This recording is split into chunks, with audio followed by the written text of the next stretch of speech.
Halo, kembali lagi sama aku. Assalamualaikum warahmatullahi wabarakatuh. Jadi di video kali ini aku bakal menjelaskan tentang surat At-Tahrim ayat 10 sampai 12. Aku bakal bacain artinya dulu seperti biasa. Kemudian nanti aku akan coba untuk menjelaskan sepengetahuan aku dan apa korelasinya terhadap pendidikan sesuai dengan apa yang telah ibunya bilang. Ayat 10 sampai 12 ya. Bismillahirrahmanirrahim. Yang ayat 10-nya, Allah membuat perumpamaan bagi orang-orang kafir, istri Nuh dan istri Lut. Keduanya berada di bawah pengawasan dua orang hamba yang saleh di antara hamba-hamba kami. Lalu kedua istri itu berkhianat kepada suaminya, tetapi kedua suaminya itu tidak dapat membantu mereka sedikit pun dari siksa Allah. Dan dikatakan kepada kedua istri itu, masuklah kamu berdua ke neraka bersama orang-orang yang masuk ke neraka. Kemudian di ayat 11-nya, dan Allah membuat perumpamaan bagi orang-orang beriman, istri Fir'aun, ketika dia berkata, ya Tuhanku, bangunkanlah untukku sebuah rumah di sisimu di dalam syurga, dan selamatkanlah aku dari Fir'aun dan perbuatannya, dan selamatkanlah aku dari kaum yang zalim. Kemudian di ayat 12, dan Maryam putri Imran yang memelihara kehormatannya, maka kami tiupkan ke dalam rahimnya sebagian dari ruh ciptaan kami, dan dia membenarkan kalimat-kalimat Tuhannya dan kitab-kitabnya, dan dia termasuk orang-orang yang taat. Jadi di ayat 10 ini bercerita tentang istri Nabi Lut dan istri Nabi Nuh yang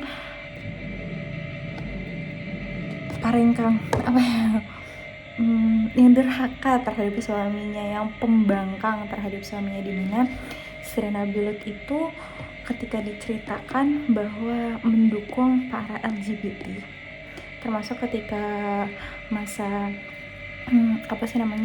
ketika masa kaum Nabi Lut ingin dibalikkan oleh Allah, itu kan datang laki-laki terus gerombolan malaikat yang menyerupai laki-laki tampan yang datang ke rumah Nabi Lut. Nabi Lut kan kayak takut gitu kan yang menyambut itu istrinya. Ketika istri yang menyambut kemudian melihat ada laki tampan, itu istrinya langsung memberitahu suaminya bahwa dia mencari suaminya. Kemudian istrinya itu langsung menyebarkan ke seluruh dunia kalau datang laki-laki tampan ke rumah mereka, saking dia sangat mendukung dan sangat menyukai perbuatan LGBT itu. Dia yang menjadi penyebar pertama bahwa ada laki-laki tampan di rumah sana dan mari kita coba gitu. Saking pembanggaan, padahal di saat itu Nabi Lut ketakutan, dan di saat itu Nabi Lut juga kayak itu udah akhir gitu, tapi sempat-sempatnya sampai di akhir kehidupan istri Nabi Lut masih dalam keadaan seperti itu, maksudnya dalam keadaan astagfirullahaladzim.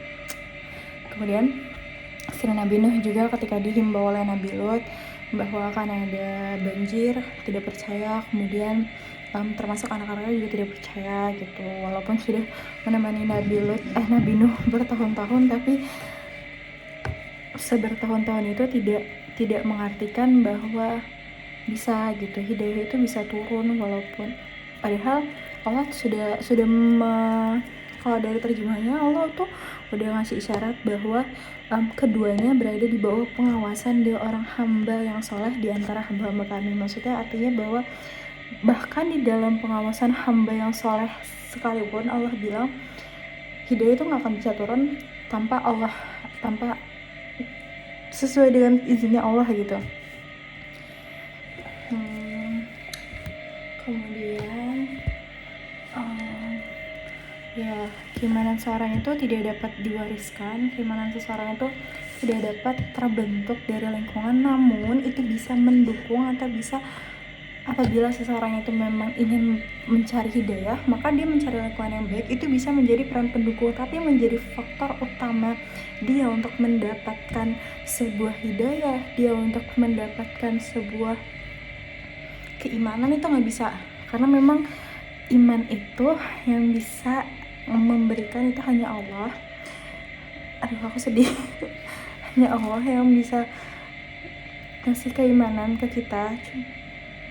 Tapi kita bisa berusaha untuk mendapatkan keimanan itu dengan bertemu dengan orang baik, terus kemudian dengan ikut kajian, kemudian aku sedih. kemudian dengan mendengarkan murotal dan mengaji dengan memenuhi segala apa yang telah Allah perintahkan, itu termasuk salah satu bentuk kita mengharapkan sebuah keimanan agar Allah turunkan hidayah ke kita gitu, agar Allah berikan keimanan ke kita gitu. Maaf.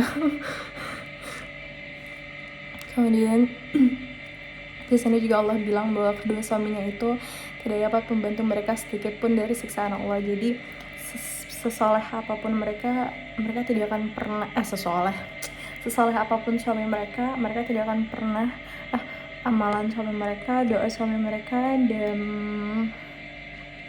semua kesalahan suami mereka tidak akan pernah bisa menyelamatkan mereka dari siksaan yang telah Allah berikan, karena yang memberikan siksaan itu hanya Allah, yang menghentikan siksaan pun juga hanya Allah gitu. Termasuk Nabi Muhammad ketika pamannya gitu kan, Nabi berdoa agar pamannya itu tidak masuk ke neraka, karena sampai akhir pamannya itu selalu mendukung Nabi. Cuman memang pamannya ini, kalau nggak salah siapa ya, Abdul Muthalib ya, aku lupa, pokoknya pamannya ini tuh memang tidak dinyatakan bahwa bersyahadat langsung, tapi di sini ada penafsiran. Pokoknya intinya di dalam cerita itu pamannya Nabi itu meninggal dalam keadaan belum Islam gitu. Cuman dalam artian belum Islam itu benar-benar mendeklarasikan bahwa pamannya Nabi itu bersyahadat dan berbaiat kepada Nabi gitu, enggak.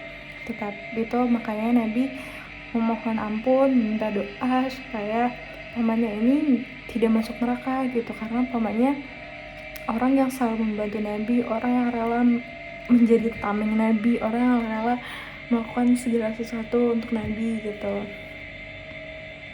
Ada ulama yang mengatakan penafsirannya bahwa sebenarnya pamannya itu sudah masuk Islam, tetapi di dalam hati. Ada pula yang mengatakan bahwa sebenarnya ketika pamannya bilang kalau pamannya mengakui bahwa pokoknya ada mengakui bahwa Allah tuh esa, cuman gak ngomong kayak gitu tapi tersirat gitu. Jadi wallahu alam itu gimana, hanya Allah yang tahu. Kemudian di ayat 11 mengartikan bahwa di ayat 10 itu sebaliknya ya, yang mengembangkan itu istrinya. Kemudian di ayat 11 diceritakan yang mengembangkan itu suaminya. Asiyah ini merupakan istri Fir'aun yang solehah dimana segala yang Fir'aun lakukan itu dia minta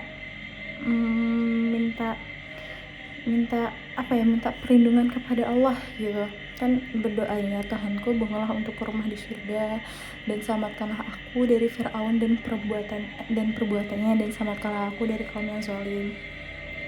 Jadi dari dua ayat ini menandakan bahwa kita tuh nggak bisa menjudge seseorang, misalkan kayak bapak ibunya ustadz, bapak ibunya ustazah, bapak ibunya ulama besar, kok anaknya tatoan ya, kok anaknya bandel ya kelihatannya, kok anaknya nggak pakai sorban, nggak pakai gamis, kok anaknya pakai celana jeans ya gitu. Tuh kita tidak bisa menjudge orang seperti itu, karena atau misalkan istrinya ustadz gitu, kemudian suaminya ustadz, kemudian istrinya itu memakai perhiasan banyak, atau misalkan istrinya agak terlihat seperti hedon atau agak terlihat seperti ibu sosialita gitu. Padahal yang seharusnya kita tahu bahwa apabila orang-orang soleh merupakan orang-orang zuhud ya kan, kita tahunya gitu ya, maksudnya stereotip lingkungan kan seperti itu. Jadi ketika ada suami yang soleh kemudian istrinya terlihat, kok istrinya tidak terlihat sesolehah suaminya sih gitu, itu berarti kita tidak boleh menjudge, karena Nabi sendiri pun seperti itu. Tapi bukan berarti keimanan mereka kurang, bukan berarti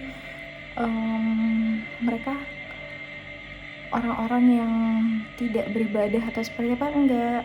Jadi kita tidak bisa menjudge apapun itu. Intinya keimanan itu milik Allah, ketakwaan itu milik Allah, hidayah itu milik Allah. Kita hanya bisa meminta kepada Allah, kita hanya bisa berusaha untuk mendapatkannya dari Allah. Kita tidak bisa memaksa, kita tidak bisa meminta dari orang lain, kita tidak bisa meminta dari kita udah kajian, kok rasanya aku nggak dapet hidayah ya, kok rasanya aku nggak ini ya. Gak bisa, emang harus butuh keikhlasan, harus butuh ihsan, harus butuh penyerahan diri yang total kepada Allah. Dan semua itu keinginan Allah, semua itu izin Allah, semua itu haknya Allah, hanya Allah yang tahu.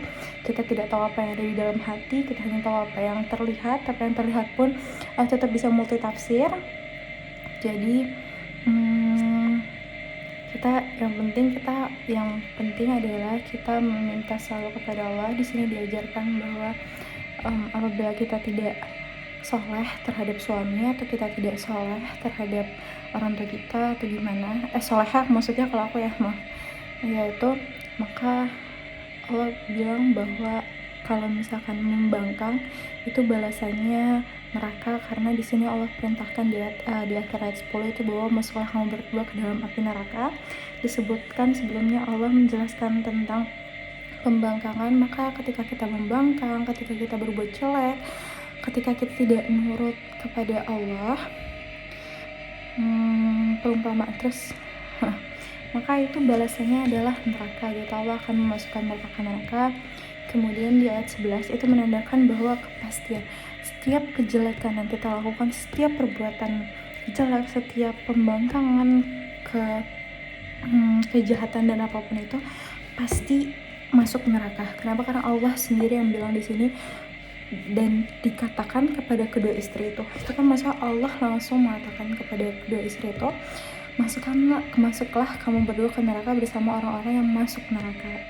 Kemudian di ayat 11-nya itu dijelaskan bahwa apabila kita orang yang beriman, kemudian orang yang beriman dan taat kepada suami, tapi juga taat kepada Allah, maka di sini Allah mengatakan bahwa di sini redaksinya Allah tidak membilang bahwa dan dikatakan kepada mereka, enggak, Allah nggak bilang gitu, tapi Allah menulis bahwa Aisyah itu istri Fir'aun, dia berkata, ya Tuhanku, bangunkanlah untukku sebuah rumah. Di sini istri Fir'aun atau Asia, Asia itu meminta doa kepada Allah. Itu menandakan bahwa kebaikan yang kita lakukan, semua hal termasuk penghambaan, penundukan itu, kita tetap harus berdoa. Gimana ya bahasanya? Bahkan sekalipun kamu melakukan kebaikan, kamu tuh nggak bisa langsung masuk surga, karena nggak ada yang tahu surga itu siapa yang bisa masuk. Kita cuma Allah yang pilih berdasarkan keinginan Allah gitu.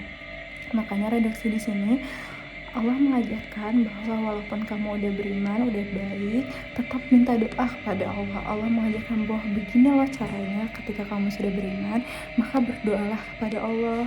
Ya Allah, bangunkanlah untukku sebuah rumah di surgamu, dan selamatkanlah aku dari Fir'aun dan perbuatannya, dan selamatkanlah aku dari kaum yang zalim. Itu menandakan bahwa Allah menyuruh kita untuk setelah kamu berbuat kebaikan, berdoalah kepadaku, menghambalah kepadaku, kemudian memintalah kepadaku untuk menyelamatkan kamu dari orang-orang zalim dan orang-orang kafir, dari Fir'aun gitu.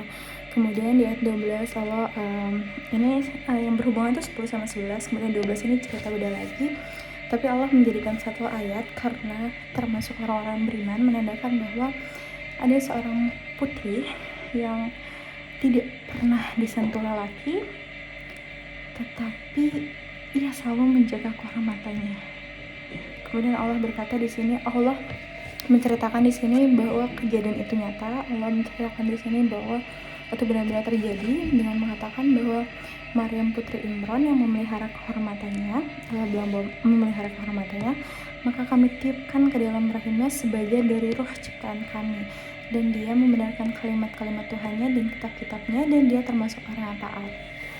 Di ayat 12 yang bisa aku tangkap bahwa dari korelasi antara ayat sebelumnya adalah segalanya itu milik Allah, termasuk apa yang masuk ke dalam rahimnya Maryam, anak Imran, Maryam putri Imran, yang mana secara logika itu tidak mungkin seorang wanita yang selalu menjaga kehormatannya, yang merupakan turunan seorang nabi, yang merupakan keluarga orang soleh, kemudian hamil.